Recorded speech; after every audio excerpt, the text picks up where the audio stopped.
Assalamu alaikum and Bismillahir Rahmanir Rahim. So today is our second lecture of week 13 and the topic is gain and phase margin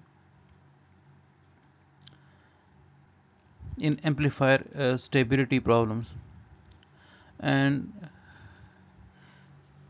we also discussed the introduction to oscillators, and these two topics are interrelated. As we discussed in the previous class, that when you have an amplifier with feedback which is unstable, so basically you have an oscillator.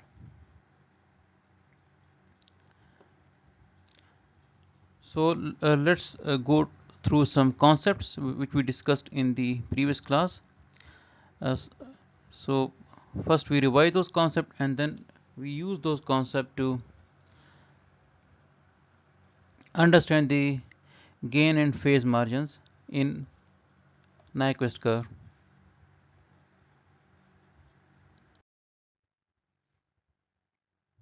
So here the basic theory, you have amplifier with feedbacks. So if the system is stable, you have an amplifier. If it's unstable, you have an oscillator. The gain with feedback is given by A divided by 1 plus beta A. So when beta A becomes equal to minus 1, the gain becomes infinite. And you have an unstable system which is acting like an oscillator. So here is one important point. The gain cannot actually become infinite because there is a maximum limit to the output voltage of a circuit, and usually it's approximately equal to the supply voltage. So the output will not become infinite, but the behavior become oscillatory. The output will no longer be an amplified version of the input signal. And how does the output become finite? Even though the mathematical expression that we have here, uh, this states that the output should be infinite. So this relates to the issue of saturation that we discussed in the previous class, but let's have a brief revision of the issue of saturation.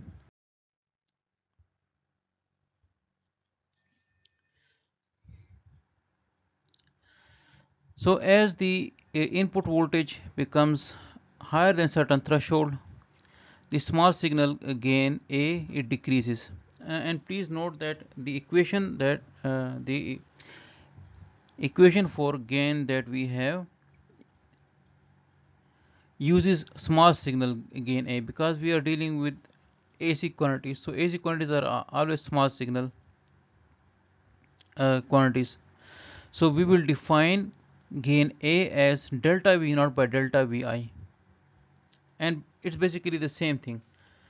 Delta V naught is same thing as V naught AC. Delta Vi is same thing as Vi AC. So it's just another form of writing the equation for A. Normally we write equation of A as V naught by Vi, and there it is implied that both are AC quantities. So we can replace AC quantity by delta. So if you remember, this is what we do when we want to calculate the small signal resistance of base emitter junction. There we replace the AC VBE and AC IBE by delta VBE and delta IBE.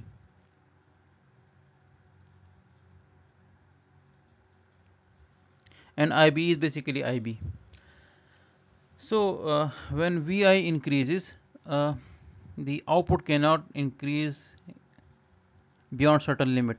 So the gain A drops. As the gain A drops, beta A drops, and as beta A drops, the magnitude of beta A also decreases. And this is the phenomenon of saturation. So please keep this point in mind because we are going to use it in our next discussion.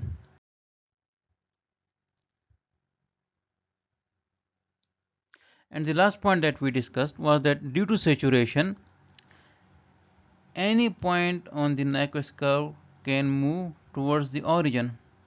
So let's take point A on the Nyquist curve. So when you have point A on the Nyquist curve, the magnitude of beta A can decrease. So this means that the actual value of beta A can be any number given by a point on line OA, because the angle will remain the same, whereas the magnitude can decrease from its maximum value. The maximum value is given by the point lying on the Nyquist curve, because when we calculate the Nyquist curve, we take the maximum value of A, which is A naught. This is the value of A in the linear region when we don't have saturation. So beta A can take any value between the origin and the point on the Nyquist curve. So here in this example, the actual value of beta A can be any point on line OA, and here the point -10 is lying on the line OA, which means that potentially what can happen, that beta A can become equal to -10. For example, without saturation, the value of beta A is -1.2 plus 0j. That is, the imaginary component is 0 and the real component is -1.2. So suppose point A is -1.2 comma 0. Then what happens? Due to saturation, the magnitude of beta A starts to decrease, and eventually beta A becomes equal to -1 comma 0.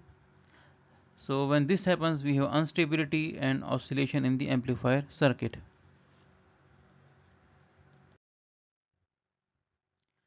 And this is the stable case. So if suppose the magnitude of beta A in absence of saturation is -0.6 comma 0.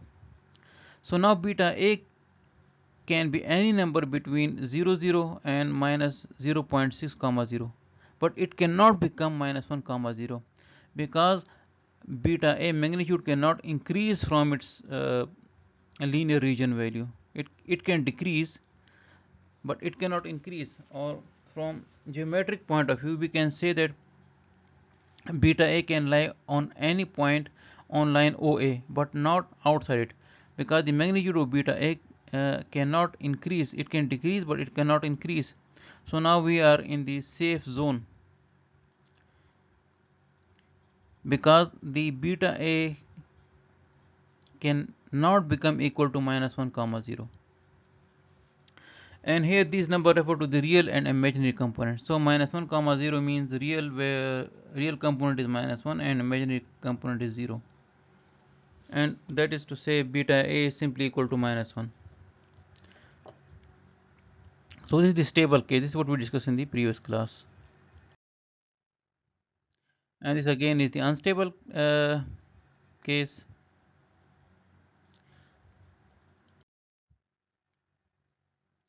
Now we come to the concept of gain and phase margin. So please look carefully at the figure.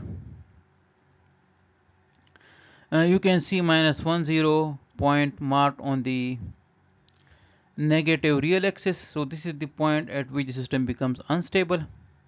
The Nyquist curve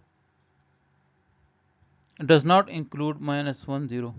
That is, the point -10 lies outside the Nyquist curve, so the system is stable.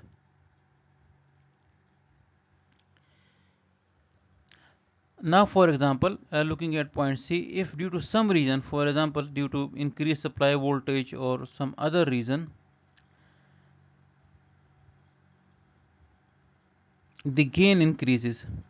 So the gain cannot increase under normal condition, but only under some exceptional circumstances, perhaps due to increase in supply voltage or some other issue. If the magnitude of A increases by the amount given by this small green line segment that you can see here on this figure, and which is marked as gain margin.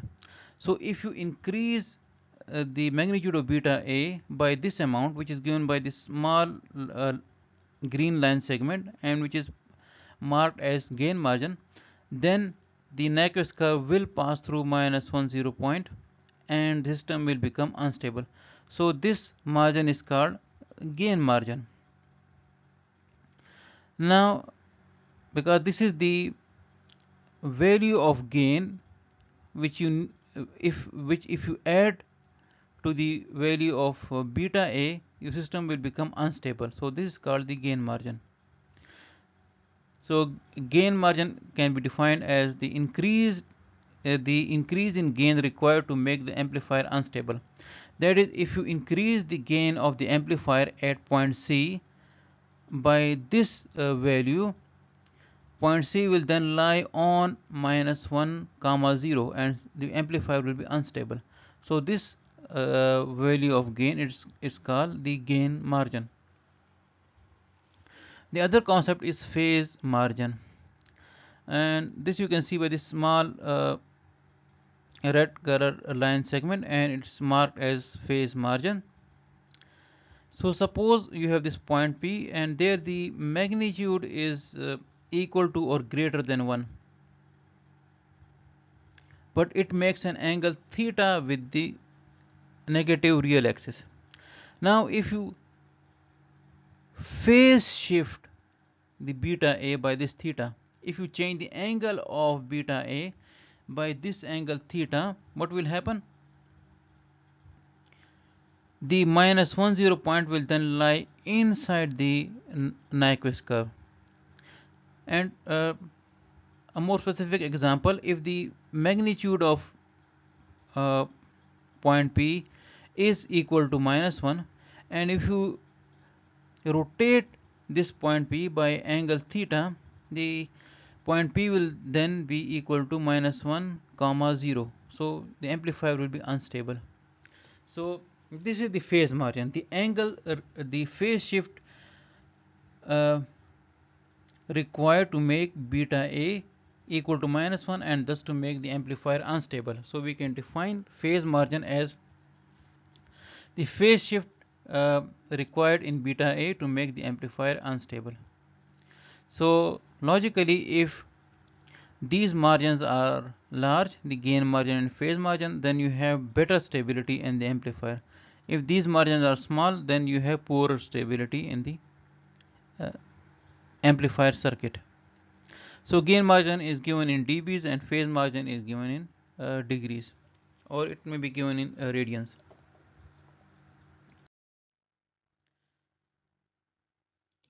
So here we can see the gain and phase margin on separate magnitude and phase plots. So first look at the upper plot, which is the gain plot, and we define two frequencies. First we define a frequency f pi.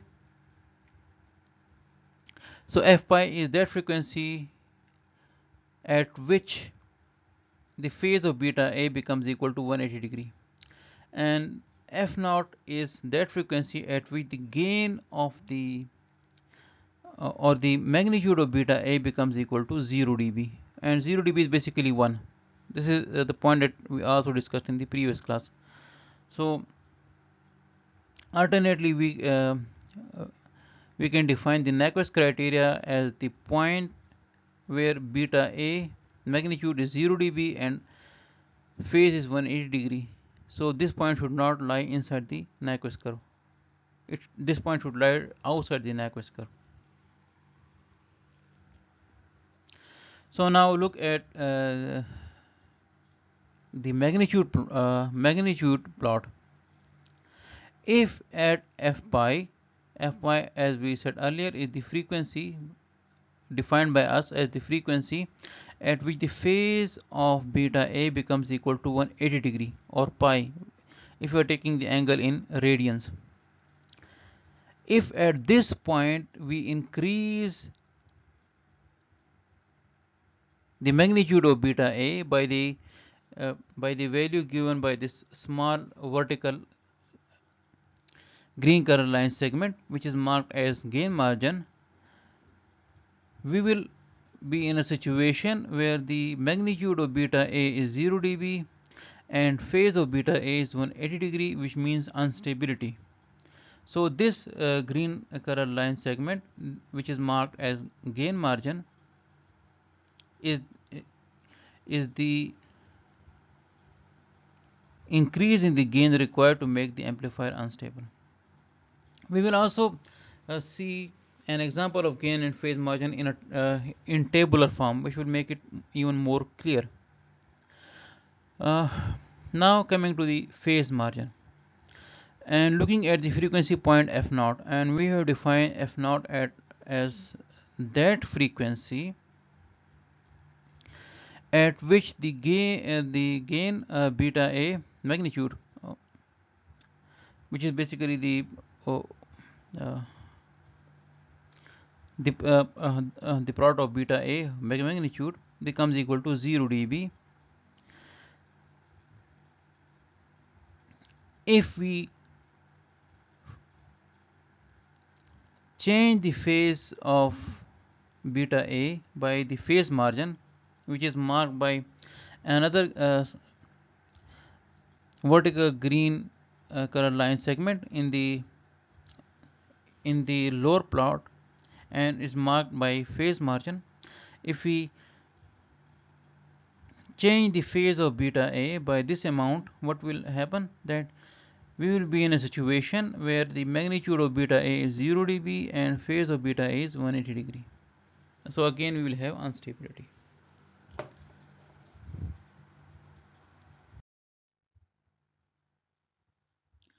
So here you can see the gain margin is marked in this marked by this red circle. So at this point the phase of and this is the frequency f pi. So the gain margin is defined at f pi, and f pi is defined as the frequency at which the phase of beta is 180 degree, as we said earlier. Now if we increase the magnitude of beta A by this amount, which is given by this green line segment encircled in this red circle, then we will have the situation where the gain is the beta A magnitude is 0 dB and phase is 180 degree or pi, and thus the amplifier is unstable.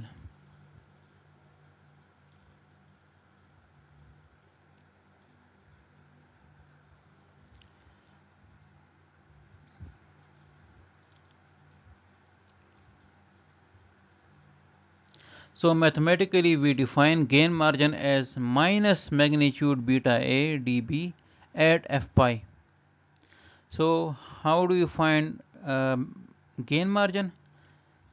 Just look at the magnitude of beta A in dBs at f pi and simply multiply it with -1, you get the gain margin. For example, if the magnitude of beta A is suppose -4 dB at f pi, that is the frequency at which the phase of beta A is 180 degree, then your gain margin is 4 dB. Another important point: if the magnitude of beta A at f pi is greater than 0 dB, then your amplifier is already unstable, because then you are violating the Nyquist criteria, because then it means that at the frequency at which the phase of beta A is 180 degree, your gain is greater than 1, because 0 dB means 1, and thus the point -10 will lie inside the Nyquist curve. So in this case your amplifier will be unstable and there will be no question of any gain margin. So therefore the gain margins are always positive, because negative gain margin would simply mean that the amplifier is already unstable.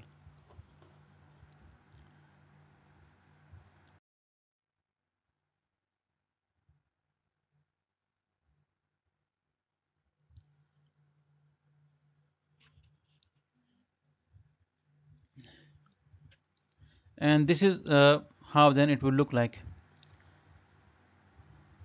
So the point A then represents the situation where the magnitude of beta A is greater than 1 at frequency at which the phase of beta A is 180 degree.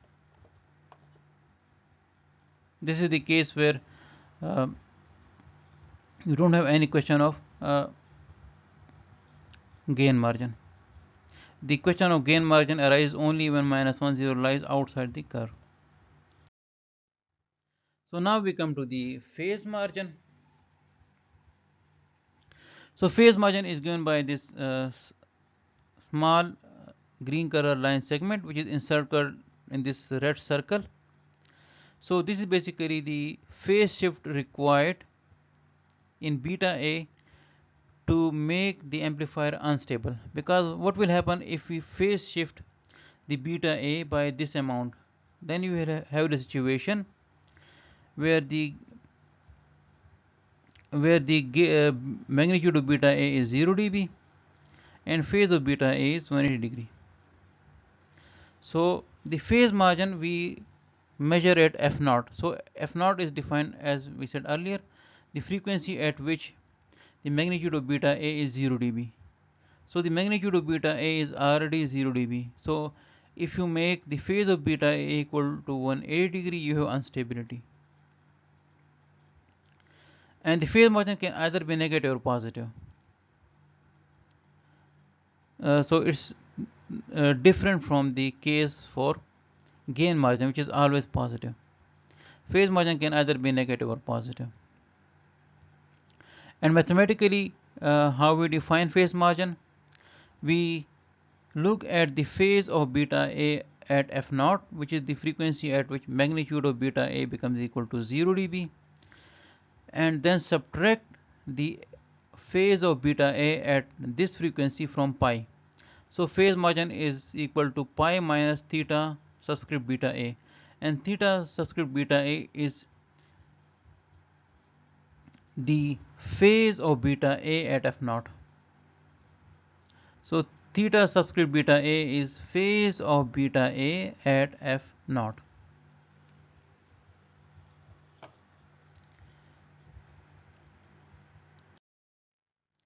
Now let's look at the question of gain and phase margin in a tabular form. So the leftmost column gives us uh, the phase of the beta A, and then we have the magnitude of beta A, and these are frequency points starting from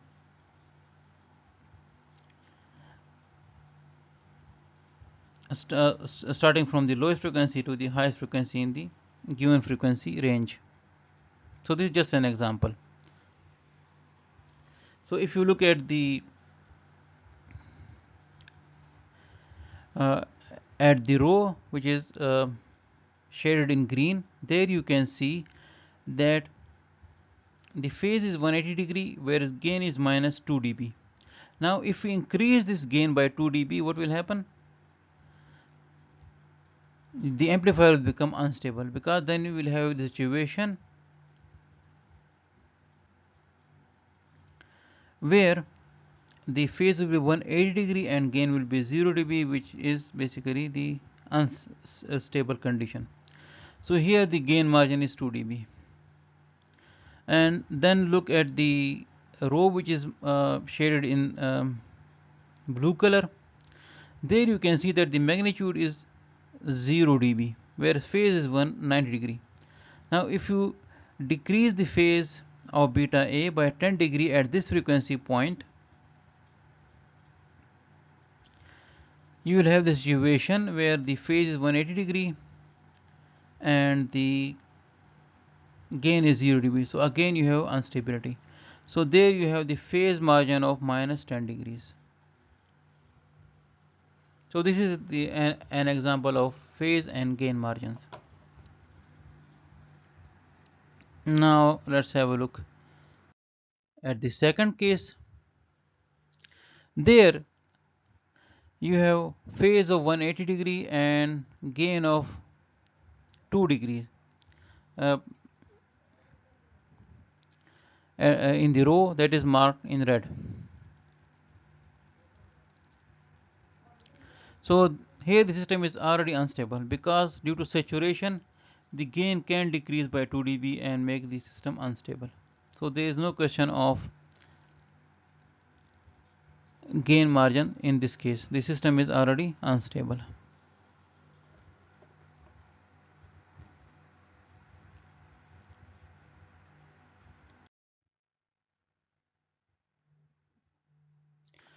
Now we come to the question of oscillators. So oscillators are basically amplifier circuits with feedback but with unstable uh, operation at a certain frequency. Or we can say that the magnitude of beta A at f pi is greater than 0 dB, and such a circuit will oscillate at f pi. However, this theory does not cover nonlinear oscillator or function generators like timer ICs, etc.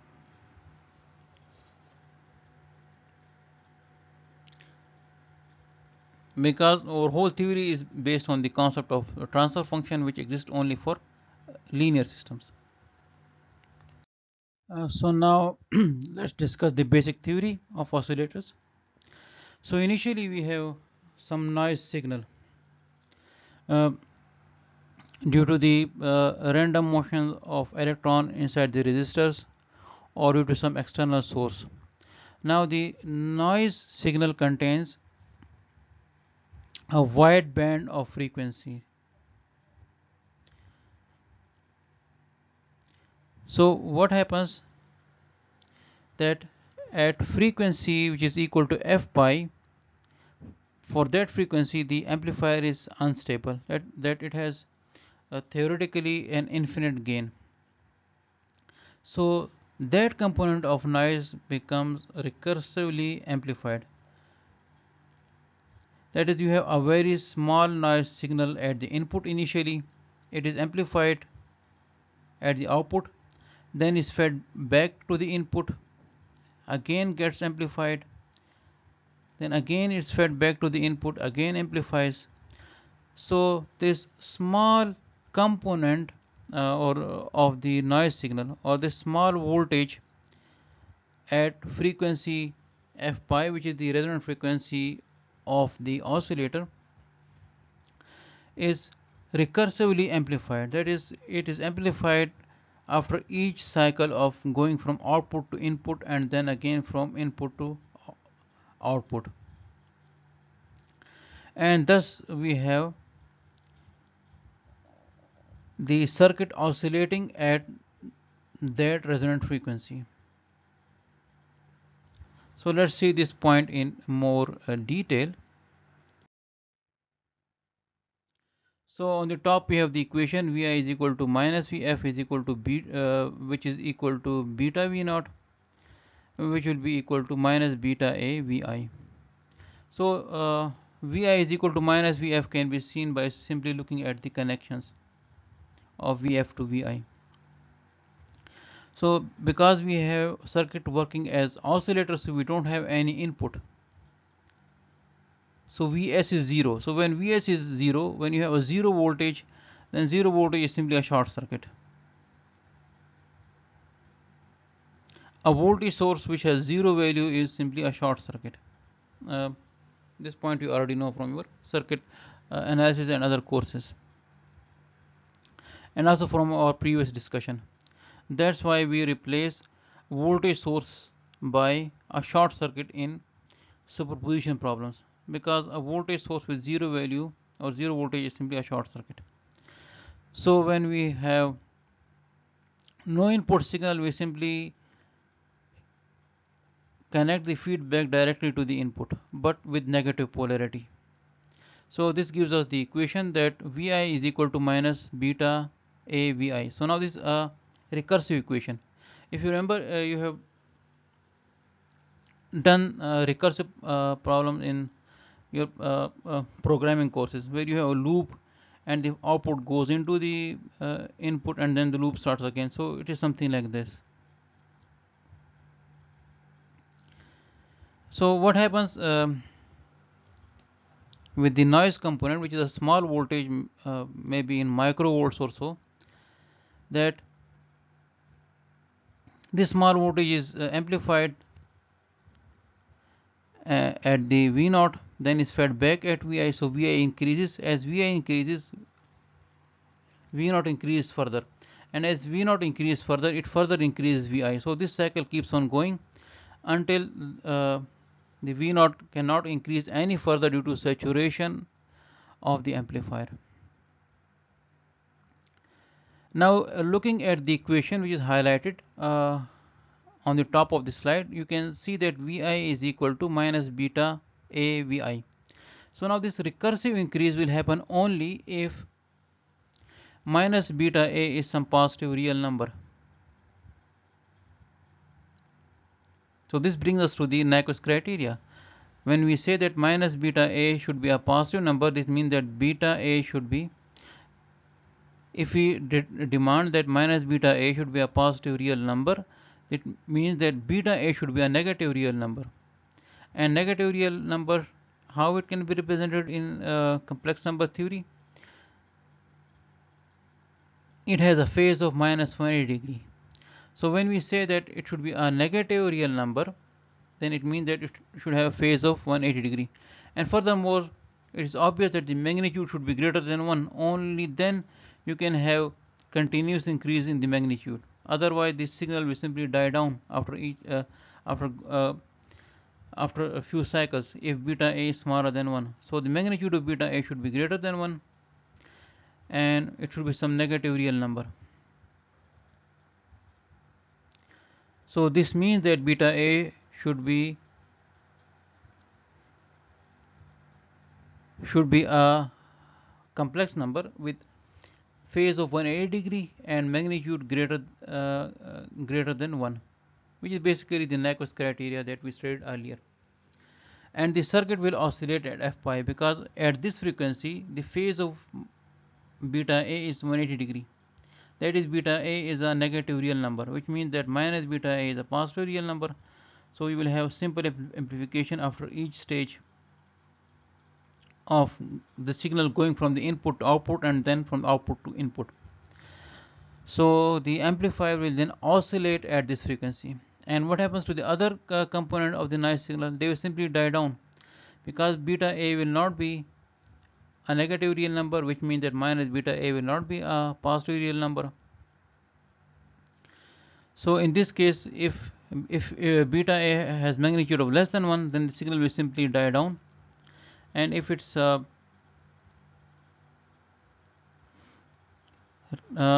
complex number with magnitude greater than 1, then there will be a continuous phase shift of Vi after each cycle, so it will not contribute to the output. So the circuit will oscillate at f pi, and in this way you will have the oscillation.